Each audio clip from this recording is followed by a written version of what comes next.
What's up, guys? Kelly McKay here, aka HVAC Millionaire, right here on YouTube. Be sure to subscribe to my channel, hit that notification bell, hit the like button, and leave me a comment below. Today we're talking about how to easily deal with an upset customer.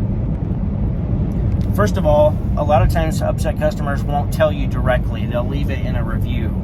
And if you get a bad review for any reason, whether you did anything wrong or not, don't respond immediately. Allow those emotions to calm down before you go responding, because you may say something and be a little bit nasty, and you may not want that perception out in the public.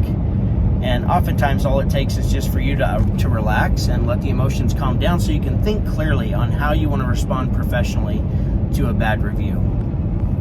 Once you've done that, then you could, one of my mentors said that you could literally just leave your personal contact information in there and say, hey, we want to make this right with you. Our job, we strive to provide a great customer experience, and we're really, we'd like to apologize that you don't feel that you got that from us in this situation. Here's my number.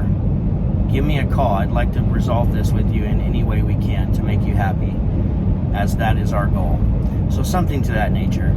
And so you could do that. More times than not, you might wind up on the phone with somebody, or somebody may step into your office.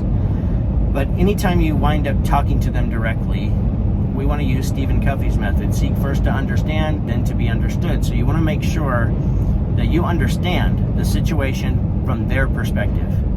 So you're going to just listen. Just listen. Don't be thinking about what you're going to say. Don't be getting upset. Just relax, breathe. Let them vent. Let them tell you all their problems and why they're upset with you. Then we're going to, so that's seeking first to understand, then to be understood. So now I want to make sure that I repeat back what I heard to them. And if I do this correctly, like Chris Voss says in Never Split the Difference, the person will say, that's right. So if I repeat it back correctly and they feel heard and understood, then they'll say that's right. So that's really what we're shooting for. You're not always going to get that, but as long as they clarify that what you repeated is right. If you didn't, and you say something wrong because you're assuming something, then they will correct you. Allow them to just correct you. Once you get corrected, then you can repeat back again what you heard. I just want to make sure that I clearly understand this. I hear you saying this. It seems like, sounds like, looks like, feels like this is what you experienced. Hopefully this time you'll get a that's right. At that point, then you can move on to resolving the situation. And what I found is one of the most easiest ways to resolve the situation is one of two questions. You could either say, Ms. Smith, we want to do a great job for you. I'm so sorry that you didn't feel like you got the best service from us. What would it take to make it right with you? You could say it like that, or you could say, Mrs. Smith, our job is to do the best job we can for you, and I'm so sorry that you don't feel like we provided that in this situation. So what do you think it would take, or what do you need from us to make this fair?